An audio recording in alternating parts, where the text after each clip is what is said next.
Hey,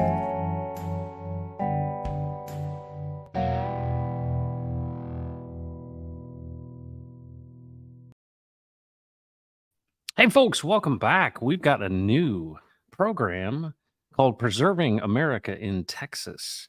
And this is really a focus that a joint venture between Matt Long and myself. And we're going to bring him here in a minute, but we're doing this on the Crypto Heartbeat channel right now, as well as streaming to places like Twitter, as well as alternative channels. But thanks for joining us today. We're going to be talking about the economics of independence today. But I just wanted to say a welcome to you and a shout out to folks that are in the chat here. Taryn, what's going on? KDM, hello. Sam Kemp, always in the house. David Lee, what's going on? Kinetics, Matt and Matt, a treat today. Crypto for Missions. Freddie Quotes is here. What's going on, Freddie Quotes? I know Rags is excited to see you for the Heist to Stakes movie. Thanks for your support, guys. We're going to be talking about the economics of independence today.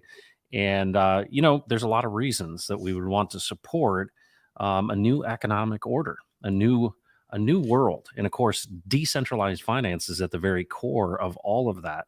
And so, but before we get into that, I just want to say to you, if you're somebody who's watching this and you're intrigued about Texas independence, you are somebody that's from Texas, I want to encourage you to sign the petition.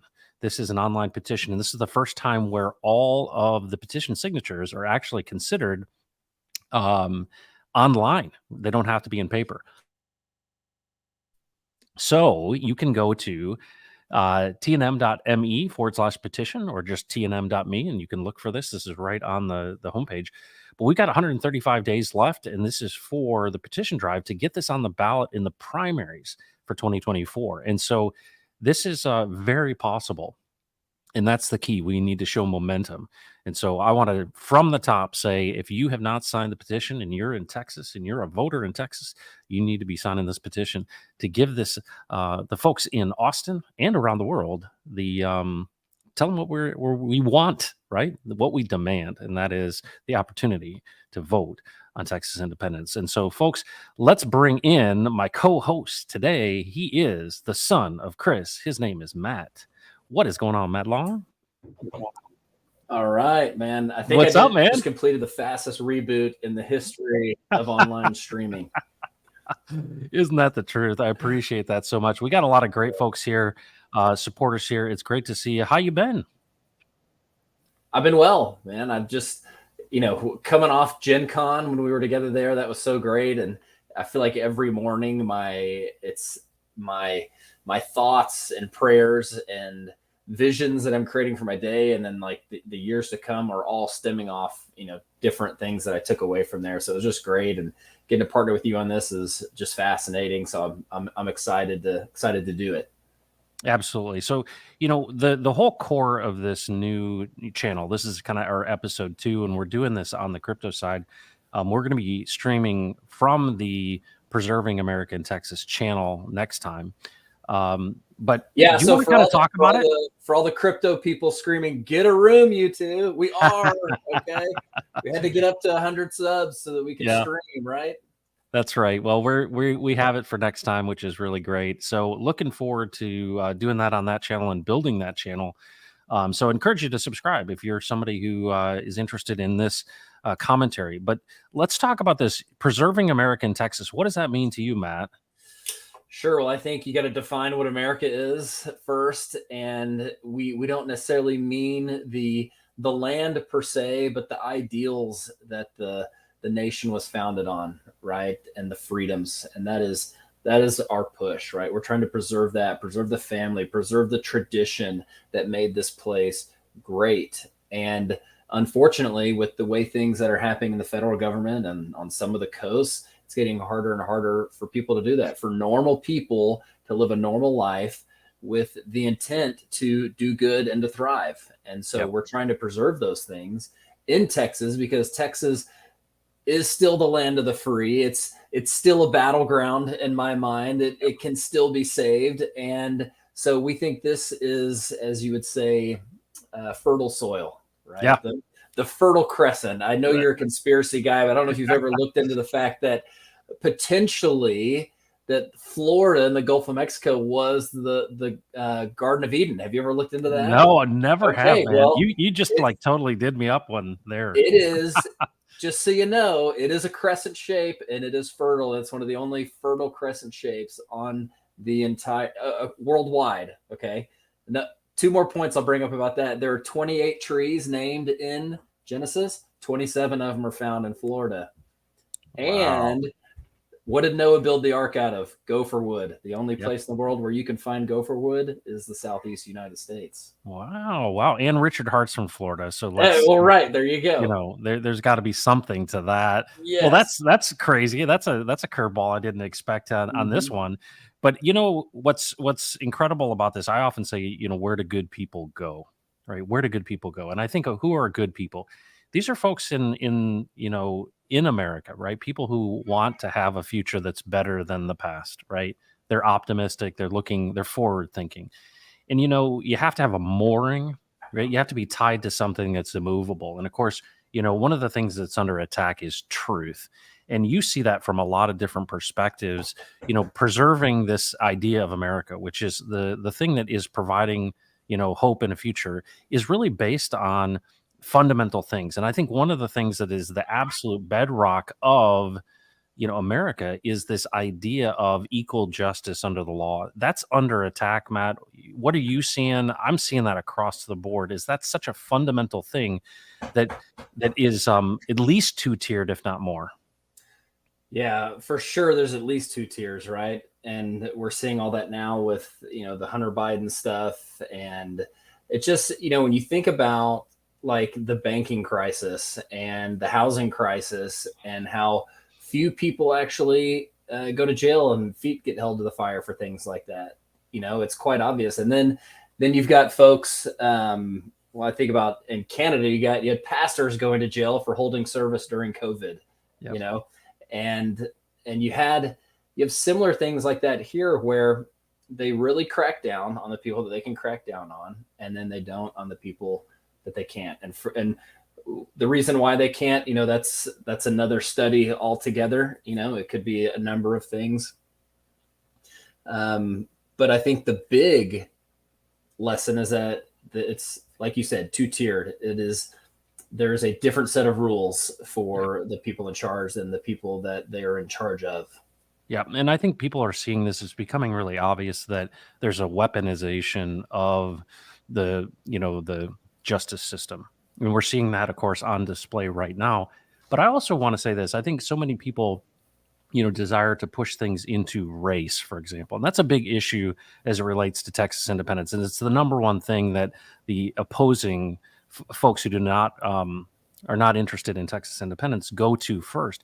And I think what's really interesting is it's really more economic, right? When I think about, I don't care who you are, what color you are, what your race is. If you're poor in America, you're going to have a harder time getting equal justice under the law. And so when we look at this tiered system, certainly there's powers related to political power. There's weaponization of the judicial system in general, or the justice system. And we see that, you know, different between parties. But at the end of the day, as far as, you know, blind justice, you know, I think it's driven a lot by economics. And one of the things that I think is important, if we were to say, you know, what do the two Matts think about, what does it mean to preserve America? One of the things I think is really important is making sure that people have equal justice under the law and that is fair. And I think that when you erode that trust in the bedrock of the legal system, where if you've got something going on and you're not going to get a fair shake because you don't have the money and you don't have the connections and you don't have the power. And that's the problem. Everybody wants to pit people against each other. And one of the things that is, I think, an opportunity is the spirit of Texans is, it kind of leans libertarian in the sense of, hey, just stay out of my way, right? Leave me alone. Let me do my thing. And I think that there's something about America that, and the fact that, you know, this fairness to kind of do, as long as you don't, you know, hurt anybody, you've got some freedom to do what you want. You've got opportunity to do what you want. And to me, the legal system, if it's weaponized, it can't be. And if it's two-tiered, it can't be something that gives people the opportunity, because this isn't, you know, equal outcomes, right? It's equal opportunity. And to me, those are the kind of things that I feel like no wonder people feel discouraged, because the system itself, and I see it economically, is pitted against them because of crony capitalism. It's not a capitalist issue, it's crony capitalism. It's not, the justice system. It's this unequal um, disclosure or use of the judicial system. So, that's one huge area where I feel like it has to be the foundation bedrock of how we preserve the idea of America in Texas. What do you think? Yeah, I think, you think back to the Tea Party and how, Lois Lerner was going after conservative groups that were associated with them. You think about, I spent a couple years in Canada, and how they were freezing bank accounts of people supporting the trucker convoy. And then now you've got them, going after President Trump and the documents. And you bring up money. Like, if you don't have money, you're not going to stand a chance trying to litigate the matter on your own. Unfortunately, with the way that the system has been put up, I remember trying to represent myself in a legal matter, and the judge basically laughed at me, said, you don't stand to do very well here without a lawyer. When I thought this whole thing was set up by us, right? Yeah. We the people, when in fact we've set it up and we've let it run, so that now, essentially we've allowed the equivalent of AI to take over. The system is now in control of us, and it decides whether it wants to allow us to speak our voice or not. And so it was a little microcosm of me in that situation of feeling extremely unprepared, which is the case. I didn't go to law school, but I also thought, like, I could have a conversation with another human, and we could get our points across. Well, that was not the case, unfortunately. And tying back into money, it's an oppression, right? If you live in a place like New York City, where you're paying a federal tax, a state tax, and a city tax, and there's some places in California like that as well, at some point you're keeping less than you're giving back, and it is an oppression. It is, it's keeping people in a state of being unpowerful. Yep. So when we talk about preserving America in Texas, so obviously justice is a key to this. Opportunity is another big component, and opportunity is often driven by the regulatory environment. And so one of the things about an independent Texas and preserving this idea is, what does it mean to be a land of opportunity, and what do things need to look like? Because one of the things that we're advocating for is, what does it look like if Texas is an independent nation? It's the 9th largest economy in the world currently, and is continuing to grow because of what's happening in the U.S. I think that there's a lot to be said for how do you create opportunity? And as we see, essentially the fourth leg of government, which is the bureaucratic state, that it's essentially, leading and through regulation, right? I would think that the ideal scenario for a Texas that is independent, and one that preserves this ideal, is one that has the opportunity at the very, very core of that. What do you think it takes for us to have a modified regulatory environment? I mean, we look at just in crypto, for example, but what would Texas need to be doing in order to ensure that there's equal opportunity? That's a really good question. You think about the idea of Texas, and essentially we're putting our faith in the government delegislating itself, right? Yep. Which is a big ask, because I'm not sure that it's happened in any time in recent history. And that's because these people are there to create laws. And it's almost like, and even to deregulate, you'd almost have to create a law to deregulate that. Yep.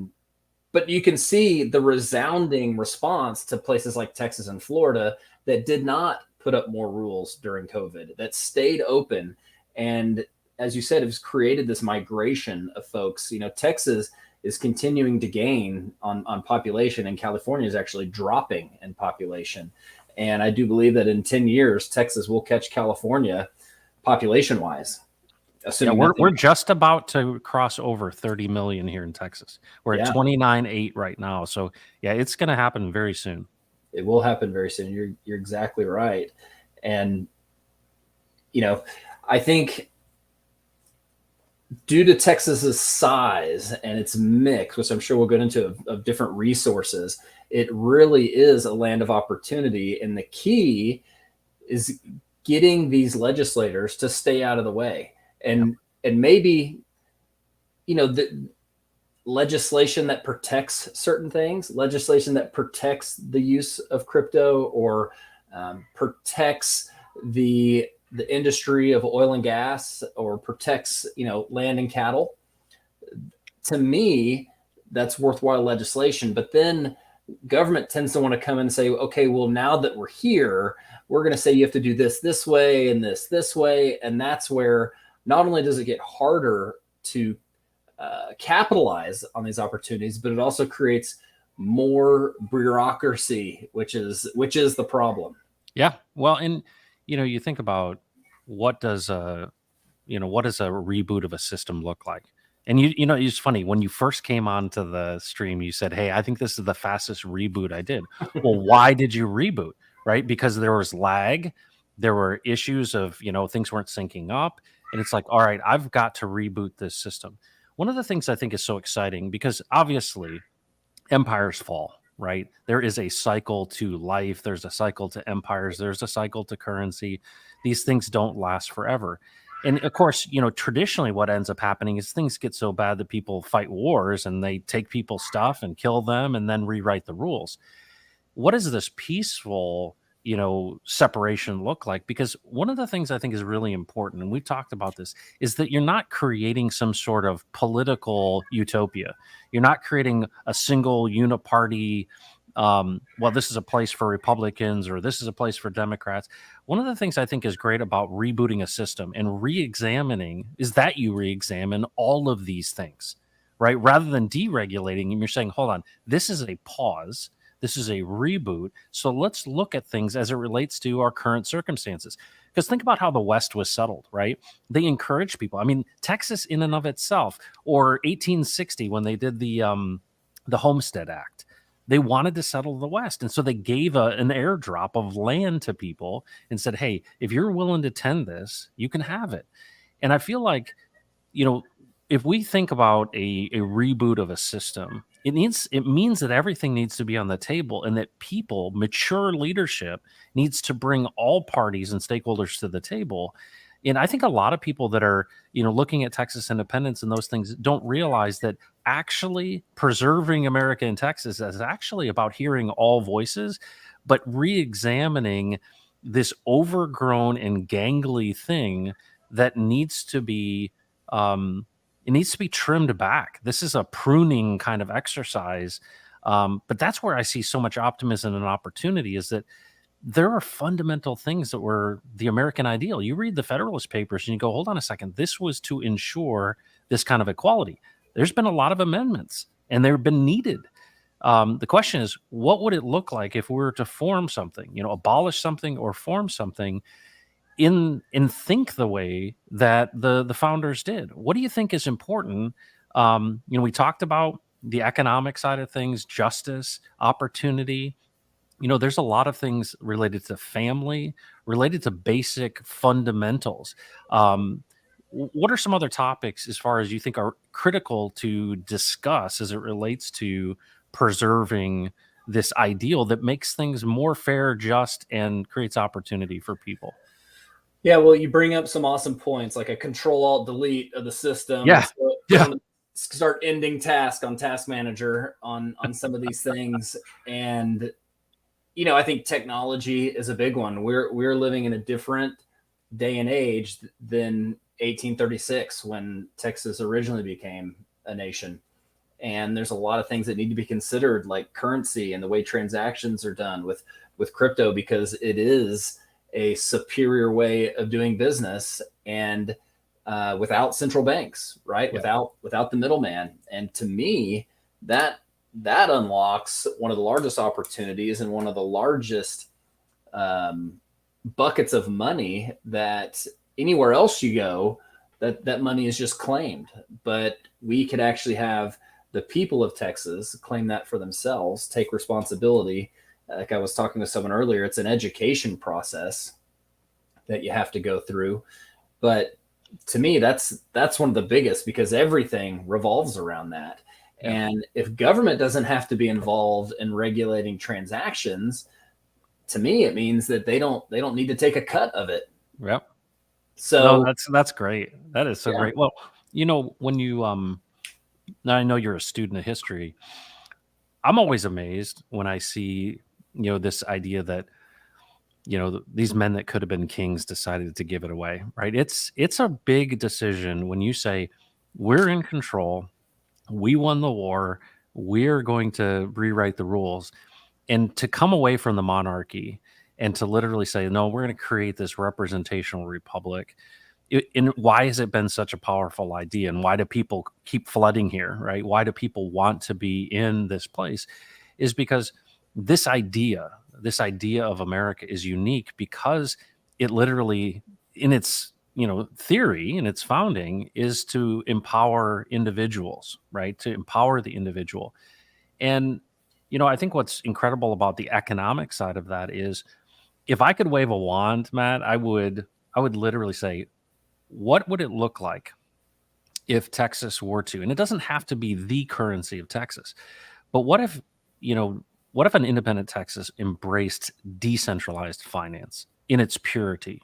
Well, one of the things that we do as a team is we tokenize communities. And I think about this idea of, what if the people of Texas were the value, right? Because if you think about, there's no value outside of human labor. Everything is a function of human labor. That's what value is. And so if you think about, what would I rather invest in? The federal government or the people of the United States? Or in this case, do I want to invest in, bureaucrats in Austin, or do I want to invest in the sweat of the brow of the people of Texas?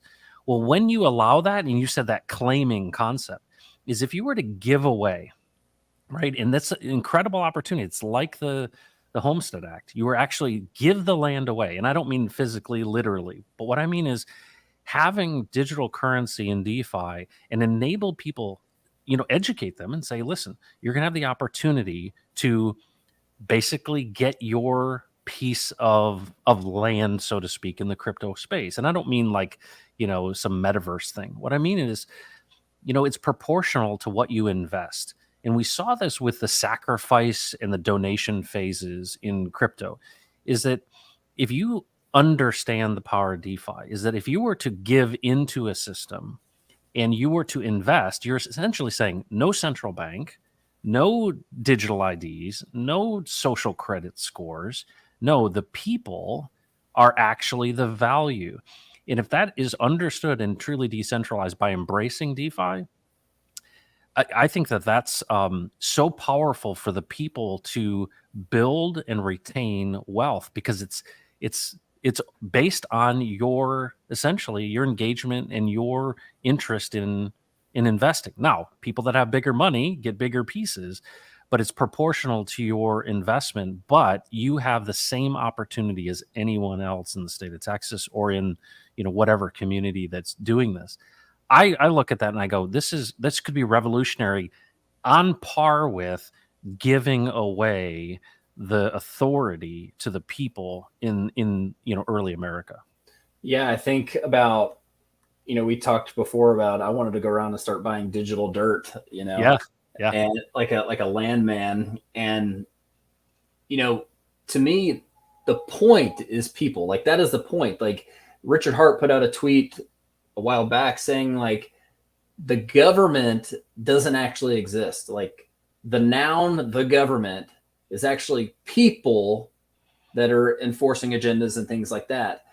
And like, there's no actual like physical entity, the government, that is coming down on you. Now it's a collection, it's a system. We've created this thing. Yep. Right? We could just as easily uncreate it, disassemble it. Yep. But if we don't have this system with its own agenda, which is usually anti-human, in general, I think it's a fair statement. then yeah, what else matters? Well, the opportunity and the preservation of people, and in this case, the majority of views, as we live in a republic, and and and try to do the most good for the most people. Yeah. Yeah. Well, and you think about it, what does that boil down to? It boils down to confidence and trust, right? Do I have confidence that this is going to represent me? Do I have Yes. confidence that this is going to actually provide me with a future? And is this going to provide safety? And what's interesting is Tucker Carlson did he had all the Republican candidates come on. It was a Blaze TV town hall. And did you see basically Mike Pence's career was destroyed because of his tone deafness as it relates to what's happening in America? And I think that, you know, I don't think a lot of politicians these days recognize the fact that, you know, they're so out of touch that they don't really experience the pain that people are living in day to day in cities in America. And when they say things like, that's not my concern, and, we haven't done enough for Ukraine, it's so tone deaf that I think it's driving actually Texas independence more than anything, honestly. But did you see that? And that to me is a symptom of the problem. Yeah, and Mike Pence is a perfect example of the politician that has the stereotypical answer to every question, and it'll get him to halfway through the primaries. He'll never be never be the candidate, and that's why I think people like Donald Trump so much, because it didn't appear like he had these pre-prepared answers. It sounded like with Donald Trump, someone would ask him a question, he would consider it, and he would answer from his heart, right? And I think Yep. that's why people resounded with him so much. And you bring up this notion of like people are currently doing business with whatever government that they honor, right? And you talk about trust, and this whole idea with trust with currency. People are currently doing business with the United States or the state of Texas, and at some point, if there's enough people that are organized, they could simply say, "Hey, I'm not going to do business there anymore." Right? Yep. They're going to boycott. I'm not going to shop at Costco anymore. Yeah. Which at the time when I was up in Canada, they were just masked Nazis, and so Yep. we decided we weren't going to do business there anymore. And the same thing can happen with governments if you have Yep. enough people. And you mentioned, like, how do we peacefully do this? Well, it's just, let's just not engage with them anymore. Let's Yep. let's let that slowly die. Let's not give them our money anymore. Yeah. Well, and that's the thing too. It gets to a point where it tips over. And I think that, unfortunately people are more willing to suffer than to change. That's obvious. But, you think about, candidates like Pence, right?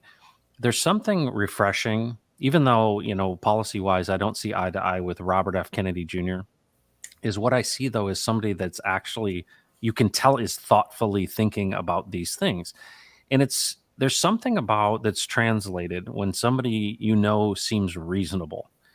And that's the problem, is things have gotten so polarized. That's why obviously Trump came out of left field, because they had this all planned out and he was the biggest curveball of them all.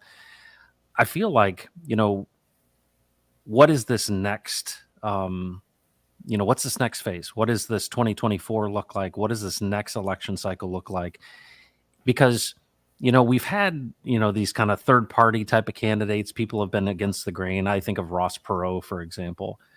Where do you think this heads? We've got, the left's trying to do as much as they possibly can to get rid of Trump, right? To make him at least not qualified to actually be president again, if not put him in jail, which I think is overplaying their hand. But then you've got some folks who are, there's some candidates who are, I think, reasonable people. I feel like we're going to see this Generation X, generation come into leadership and literally say, we've got to do something differently. But you mentioned kind of, this tipping point. Do you think we get to it in this next phase? Do we have such a crisis that we actually have that there's just no other option than Texas independence? I really hope so. I I'm a fan of change and of big change, and some like I don't actually want to see blood in the streets, but like it's sometimes you need a little carnage to invoke change, right? And I think about the fact that we even have someone running to try and be the Democratic nominee that's not Joe Biden is Yep. almost unprecedented, Yeah. right? I mean, Yeah. it's not unprecedented, but it's a big deal that people think that he has done a bad enough job on the Democrat side that they're actually actively running against him. Yeah. And I know you're an old conspiracy theorist. I don't know if you saw like Biden reclassified the Kennedy documents, the Kennedy assassination documents. And I think it probably has something to do with the fact that RFK too is running for president. I don't know. Yeah. I can't think of any other thing why. And he really is refreshing. Same with you. Like I just have some fundamental differences with their platform that there's no way I could vote for a Democrat, but it is nice to see what appears to be as close to a normal guy as you can get speaking truth. And that's what's resonating with people. I saw a Stu Peters interview where this guy was asking him why does he have, how is he able to grow his social media following so fast? And Stu Peters like, isn't it amazing when you just tell the truth? Like it just it takes off. Like, isn't that amazing? And Stu Peters is in this guy's face. Yeah. But the guy just can't understand that. No, Stu Peters isn't like running ads and doing all these tricky things. He's just telling the truth, and he's one of the only people doing it, and that's why it's catching fire. And that's what's happening with Robert F. Kennedy. Is he's telling the truth. He's the only one speaking against the Ukraine war on that side, right? Yep. He's the only one saying we didn't do COVID right, Yep. So he's gonna get a lot of votes for that.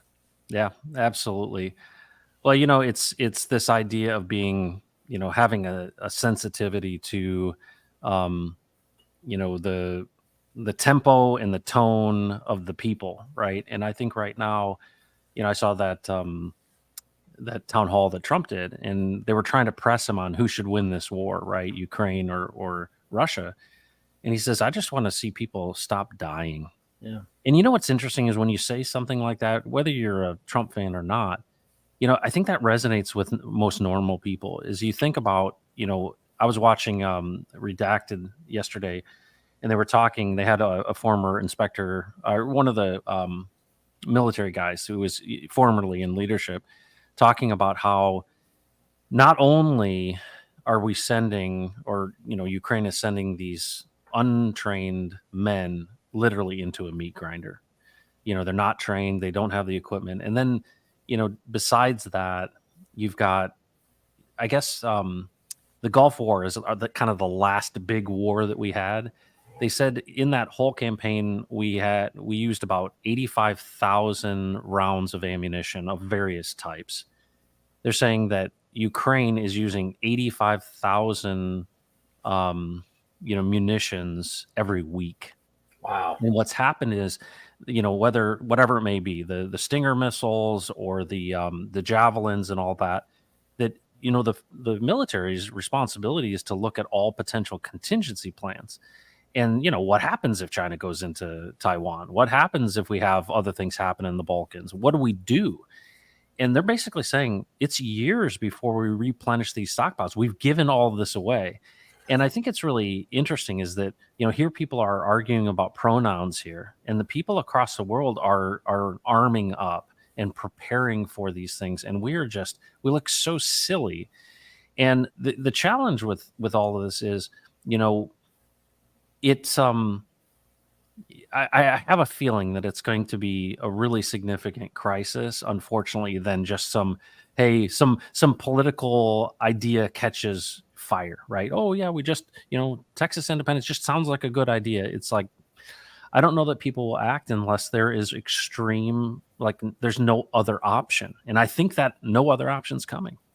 Yeah, I think you've got a number of charts hitting the parabolic portion right now, and it would be the debt crisis is huge, this munitions deal, the fact that China is gearing up for something, And man, it looks like it's hard to believe that it's not deliberate on the US's part, right? It's hard to believe that maybe we might have been taken over from the inside.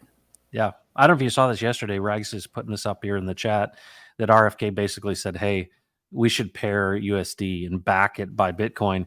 Yeah. You know, as a crypto enthusiast, that is incredible, right? You talk about adoption of kind of the original DeFi. Now, there's some issues of centralization with Bitcoin itself, but to have a candidate coming out and saying, hey, we're going to be supporting and leaning into this is pretty encouraging.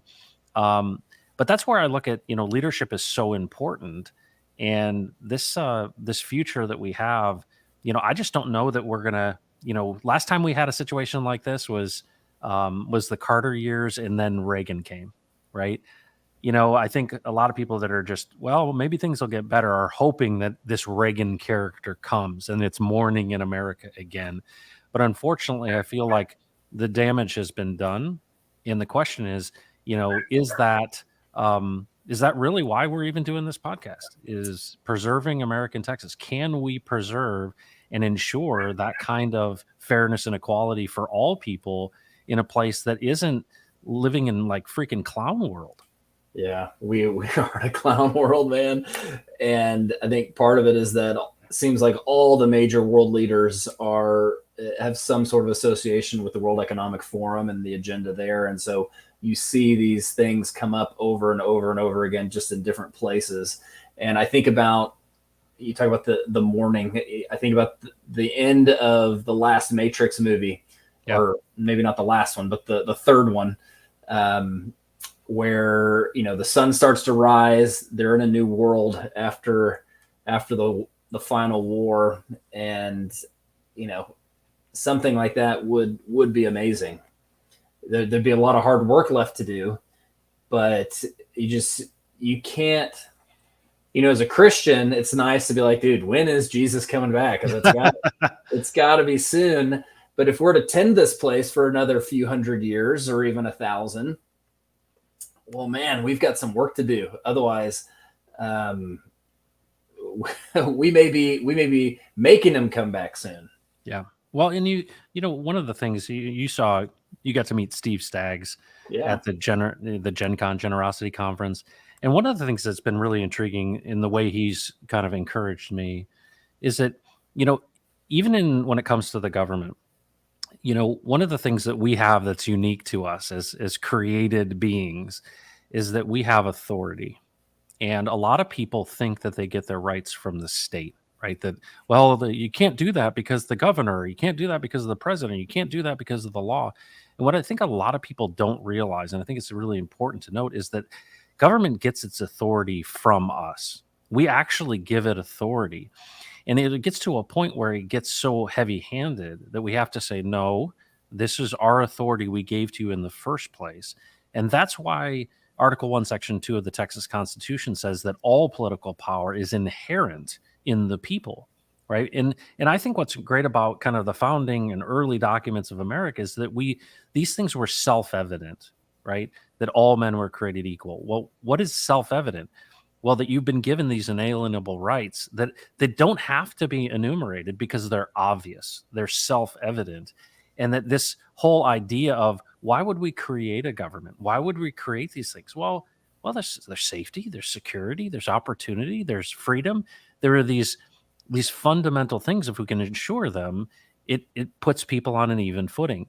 And it's really it's sad to me right now because in a way, if you're in the middle of Africa somewhere and you're just trying to survive, you're not thinking about pronouns and all this. It's almost it's a symptom of decadence. It's a symptom of, you know, I got nothing better to do. Therefore, I'm going to, you know, split all these hairs. Because you're right. If things really went to hell in a handbasket, you'd be planting your own food. Yeah, you're exactly right. I mean, I heard the other day from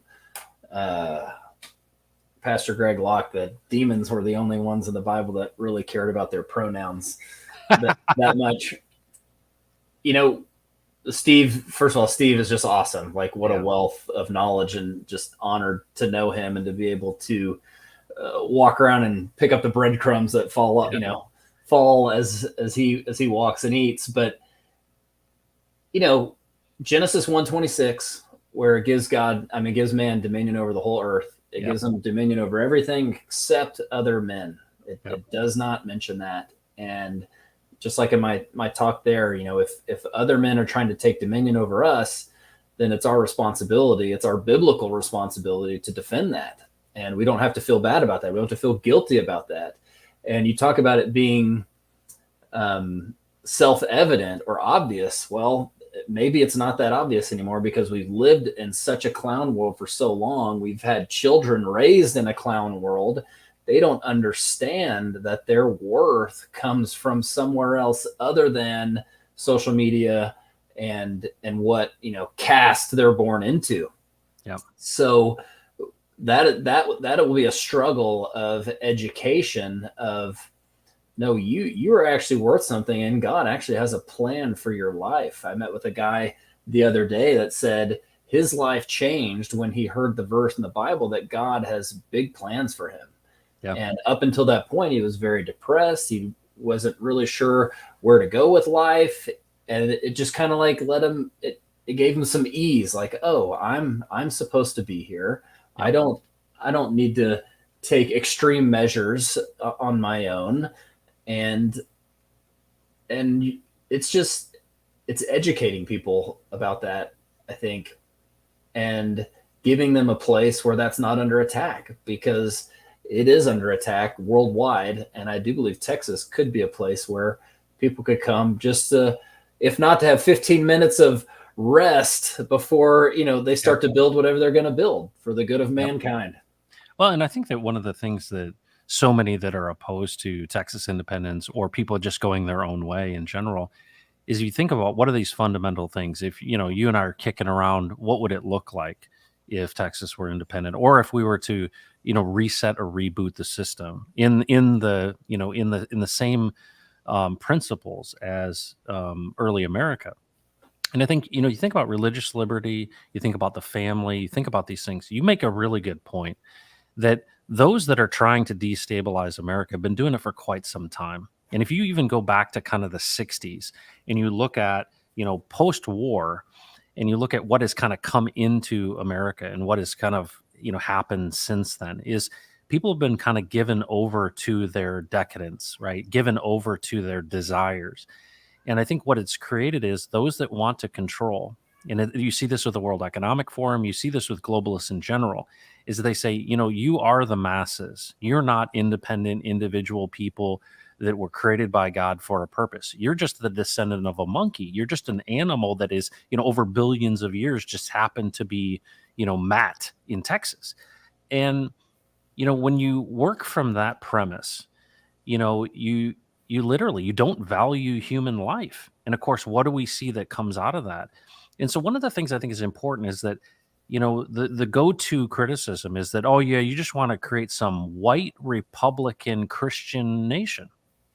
And, I think that those that are actually thoughtful recognize that the fundamental bedrock of the civilized society is actual freedoms, which includes freedom to believe and to say something that I don't agree with. Where does that fit with you as it relates to, if you were able to create a new place, is how important is the ability to speak and to believe what you want? Yeah, I think being able to speak and believe what you want is the bedrock that this whole thing sits on. And even though it rests on the breath of a creator, you also have, just like our creator gives us the ability to not believe that or not choose that. And so we have to be we have to take that same kind of mindset when creating anew, is like all are welcome. Now, there are certain lifestyles that are going to thrive more than others, and that'll be apparent. And you'll actually have the ability to speak for or against that, right?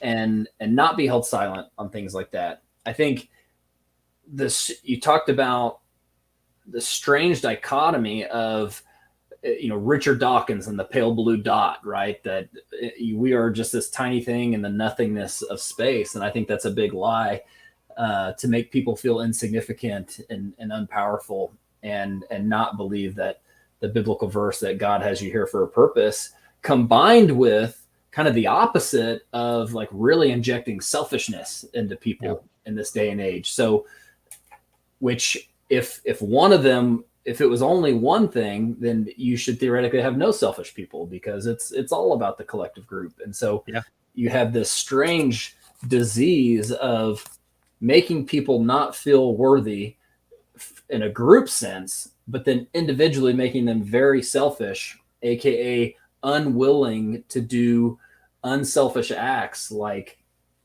be saviors for their family, support their family, be generous, be courageous. And it's a strange world we live in. I saw Tucker Carlson talking about architecture and how it's changed over the years. You saw that clip. I did. With that British guy, I can't think of his name now. Russell Brand. Yeah, Russell Brand, about how architecture used to be this thing that was incorporated into the landscape and inviting, and in these public buildings, these public forums would have been inviting for people to come in and take part in these conversations, because they were part of the conversation. They were the people. In fact, usually they built the buildings, right? But now, and he said it was a reflection. It was actually a reflection of love for the people. You're exactly right. In this idea that, hold on a second, I'm one of you. And I think great architecture, great art in general, is one that actually does. It is a representation. It is something that, and you think about a lot of these old courthouses in Texas, that's represented there. They're beautiful. Yeah. And you think about, what does that say about what we value? That has gone by the wayside. Absolutely. Yeah. And I think about a town like Fort Worth, where if you've been to downtown Fort Worth, probably like right in the center, the most expensive real estate in the entire city has been dedicated as like a public park. And it's a very lovely feeling. There's like a little, they have like concerts there all the time. And there's like a little wedding venue and outdoor seating and things like that. And it's a place for the public to convene free of charge, essentially, right? Like, obviously it was paid for somehow, but it's a reflection on the people. Like, we could literally sell this for millions and millions of dollars, but we've set it aside for the people. And that's a rarity in this day. And you think about these giant municipal public buildings, like, how good does it feel going to the DMV, Right. And you just think about, like, you don't want to go in that building. Like, there's nothing calling you inside that building. In fact, there's this weird feeling in your gut that that you shouldn't even be there, actually, that you're doing something wrong. Yeah. And I think that's the Holy Spirit, the Spirit of truth, saying, like, this process this is not how it's supposed to be.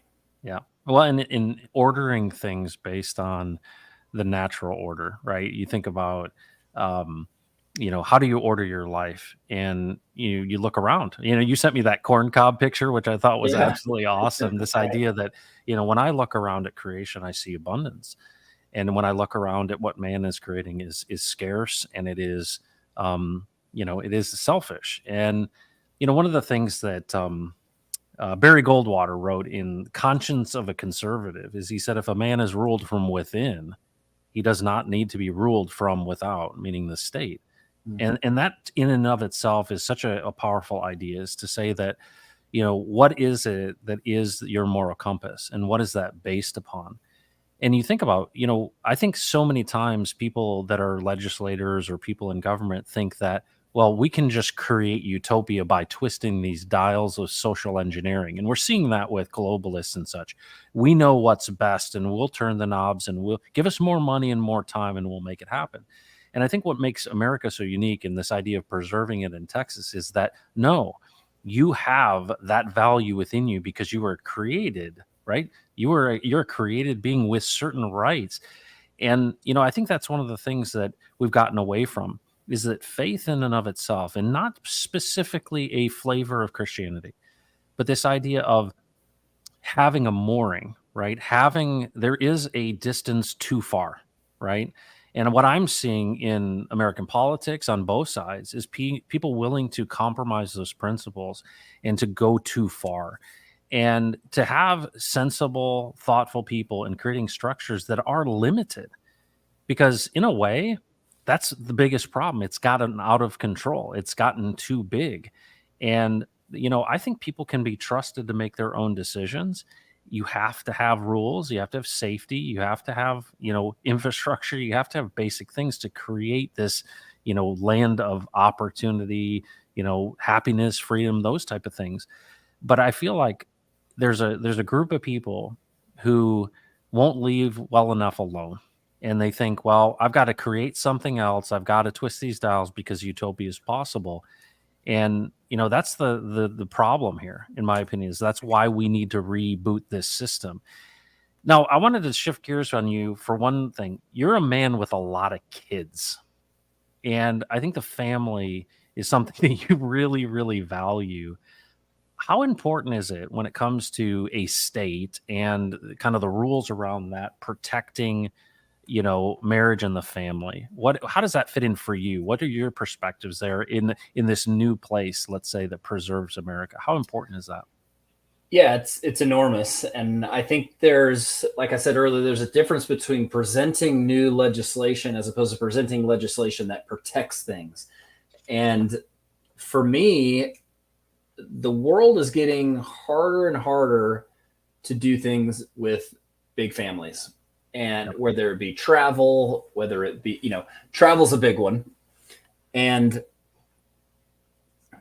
I don't know what's more important than ushering up the next generation and facilitating people and encouraging people to do that, especially people that want to do it. Because if someone is wanting to have more children, then they kind of see themselves as a father or mother and stepping into that role. And I think that's also, the biblical role. Not that that's necessarily the selling point from a state of Texas standpoint, but it's our role to bring in this next generation, and who better to teach these people than their own father and mother. So I think allowing people to homeschool their children, uninhibited.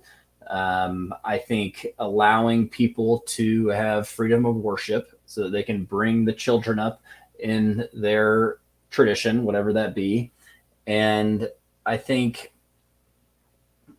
putting things in place that ensures that families are not getting tread on by some of this new regulation or because even if something, let's say a school board, for example, let's say something gets passed on a school board, so now your child is subject to it.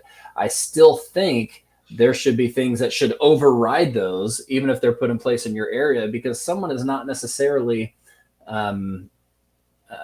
does not necessarily think like everyone else in that area. And so I think there are almost laws that should trump laws that inhibit other people's freedoms, right? Well, and you'd say, I would say, in the America that I grew up in, that was the case, right? And, I think about the old school ACLU, right, which I am diametrically opposed to. They were defending people's right to speak. And you think about this idea of, why was it such a big deal when people were taking religious exemptions on things?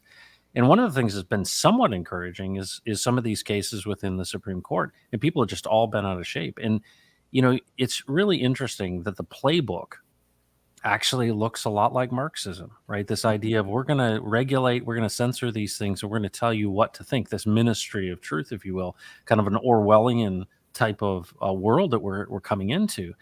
And, with all of the technological advances, whether it be economic, with crypto or AI or all these things, this future is going to be changing very quickly. We're going to be learning some things that I think are going to be pretty shocking here in the not too distant future, and we're going to have tools that we haven't had before. And I'll tell you, we're on a path to destruction. And of course, I think a lot of people are going to want to fan that flame. I think people across the world are like, yeah, let it burn, baby. And that's really a big reason we're even having this conversation, is to say, we don't want to just stand back and watch it burn. We want to actually have a place where good people can go.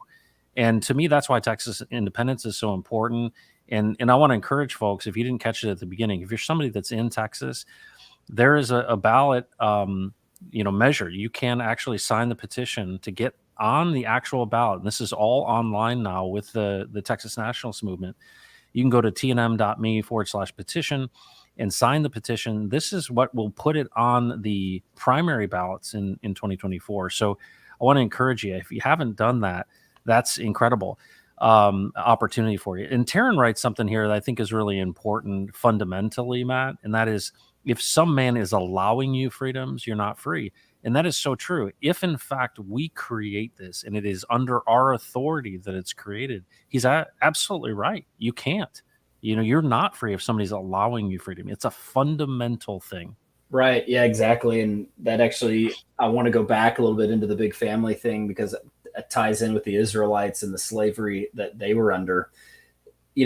One of the things about, for me, having 7 children, I am only allowed to concentrate on important things. I don't have time to waste on anything else. So it keeps my head aligned. It gives me an accountability. It supplies many things, beyond accountability and time management, but it makes me want to work harder. I've got to earn an income and I've got to create businesses in order to support all these children. I've got to create businesses to bring them into so that they can learn at a young age how the world works. And how did the Israelites get out of their slavery? Man, they kept having babies. They kept having babies, having big families, and eventually they turned into this force that was so big, they were actually strong enough to stand up and say, no, thanks, not anymore. We're going to leave. And they left.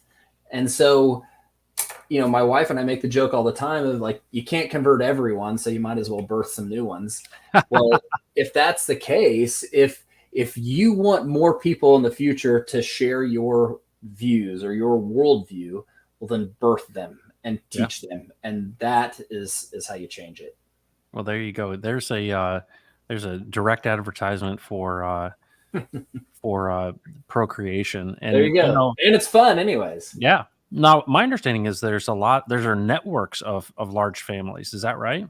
Yeah, that's true. There's a lot of great stuff out there, especially, like homeschooling co-ops and things like that. That's where you'll see a lot of the big families getting together.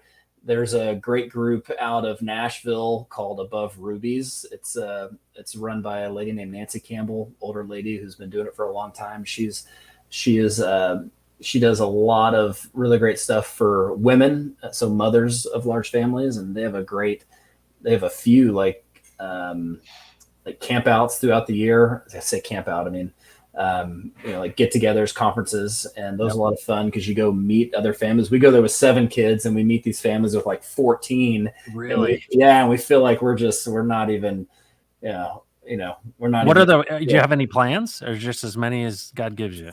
Many as God gives us. Yeah. I think, I originally thought, like, I never thought in my life I would be father of so many. And I got divorced in 2015 with 1 daughter, and I kind of thought that would be it. Wasn't even sure I'd get married again. And then I met my wife. 4 months later, we were married, and she's one of 7. Wow. And she kind of told me what the Bible says about having kids, and we still had time, we still had the ability to do it, and just said, all right, let's do this. It takes a special woman. Yeah. I'll tell you, I wasn't even ready. I just did it. And sure enough, I loved my second one just as much as I loved my first. And now that I'm at number 7, guess what? I love number 7 just as much as I love number 6. And so I'm confident that when I have number 8, it's going to be the same deal. And watching my 2-year-old run around, and he's really learning sentences and stuff at this point. So he's like becoming his own person. It's so much fun. Well, and what's so great about it? It's kind of like burning the boats. It's you make a good point. You're like, I've got to do time management. In a way, you're fully in, right? You're committed fully. And I think that, necessity is the mother of invention, right? You've got these kids, you got to provide, and it creates a thinking in you, and it's selfless because you have to be, right? When you've got that many kids, and any parent realizes this at some point in time, is that you're ambitious as a young man, and then you realize, hold on a second, this isn't just about me, right? And Right. you're seeing that in spades when it comes to 7 kids. But I admire that, and that's another reason. Why would we care about this future? Is because we are bringing up kids in this, and we want them to have better and more opportunities than we have. And right now, there's going to be a point in which this train hits the wall, and I hope it's not one in which there is carnage. I do hope that there is that we're planning ahead, and so I really think that we have to show that there are reasonable people out there who are willing to lead in the nature and character of the creator himself. I see this photo you put up here. Yeah. Is Pop this it in. the crew? Look at that. That's the crew. Dude, that is There so you go. awesome. So little Prairie May in my arms, and Oh then my to my left you got Landon, my oldest daughter, Seth next to her, and then in the front you got Winslet, little Boaz down at the bottom, and Boaz. then Lily and June right in front of my wife Jessica there. Oh my gosh, what good biblical names there. I Yeah, love it. yeah, But yeah, you're kind of the little house on the prairie, right? yeah, I could see a and you now do you homeschool? Is that your yeah, focus? yeah. Okay. The kids that are old enough to homeschool, we homeschool. So, and we take a relaxed approach. Like we don't shove it down their throat. I think Jessica, my wife, her brother didn't learn to read till he was like 10, and he's a doctor now. So, No way. and the later you wait, the more you can get done in like that first year. Huh.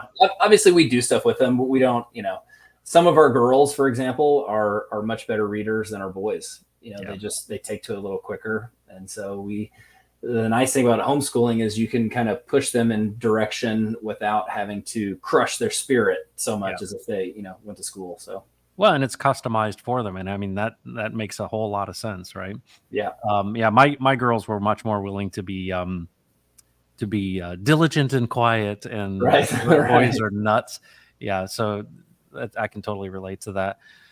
Well, Matt, this has been great, and I look forward to us building the channel together, preserving America in Texas, and really having these conversations. We're going to be looking to have guests on as well, but really ultimately wanting to have the conversations that I think not a lot of people are having, and that is it possible that um, we could abolish or change this form of government, and we could have a future that is um, it's rebooted, right? We literally restart this in a way that is um, preserving the true principles and ideals of what America was all about. And to me, that's the thing. The reason I even thought we need to talk about preserving America is because so many people are like, "Well, you hate America, right? Because you love Texas." I'm like, no, no, no, no, no. You got to realize America's an idea. It's not a landmass.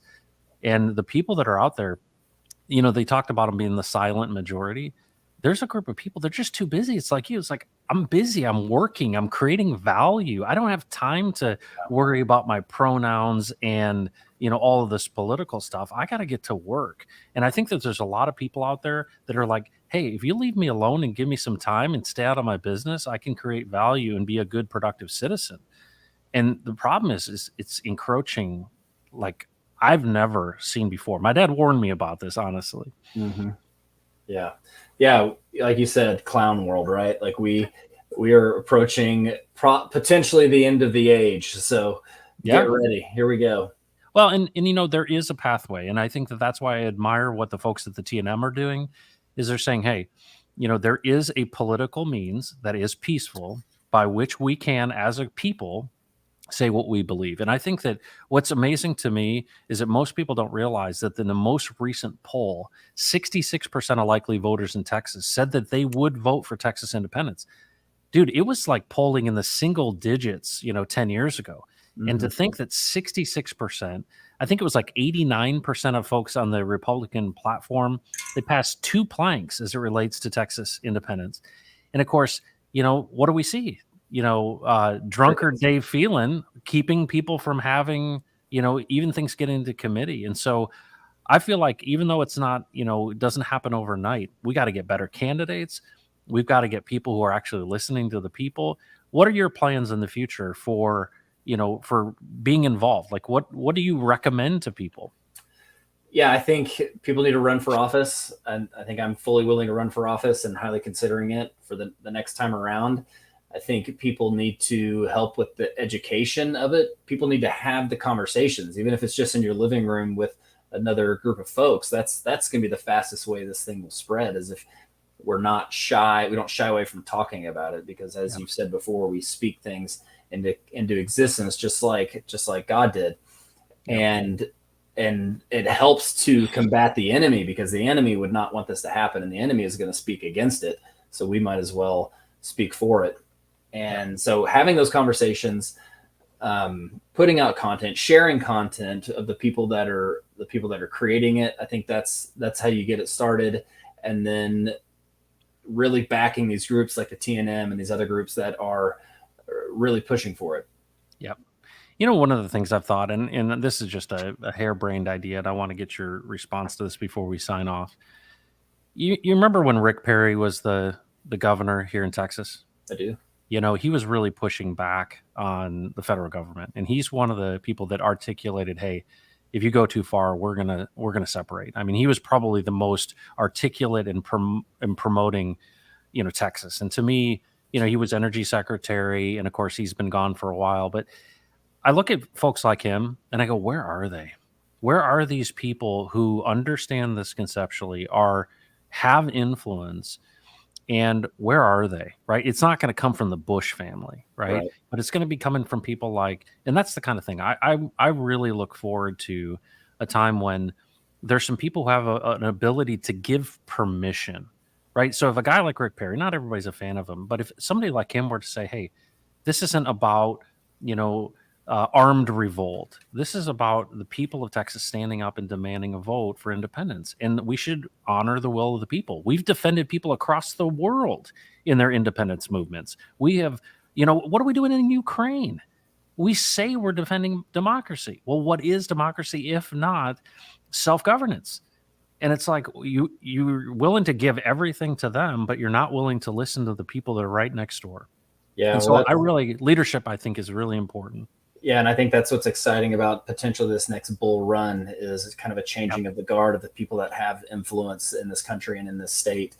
And if that's the case, if it happens, well, then we're going to have basically a new peaceful army of folks that are willing to invest into the future of this great land that is Texas. Absolutely. And that's the reason we even, tokenized with the Texas nationalist movement with the Texan token, is so that people would have that kind of opportunity, and they could make decisions. They could be generous.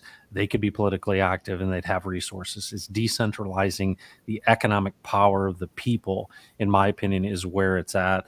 And so we'll just keep chopping wood. We'll keep on sharing these things. And if you folks out there have any recommendations or want to connect us with anyone that their voices should be heard, I encourage you to reach out to us. But if you don't mind, subscribe to Preserving America in Texas. And Matt, thank you so much for your time today. And we will catch you next week. I appreciate you. Thanks, Matt. All right, guys. All right. Take care, man. We'll see you. All right, folks. Thanks for joining on Crypto Heartbeat. We're going to be moving over to the new channel here next time. But I appreciate you guys being a part of this, and all your support when it comes to Texan Token and all of the work within the Richard Heart ecosystem. Folks, enjoy your day, and do not mess with Texas. Take care, everybody.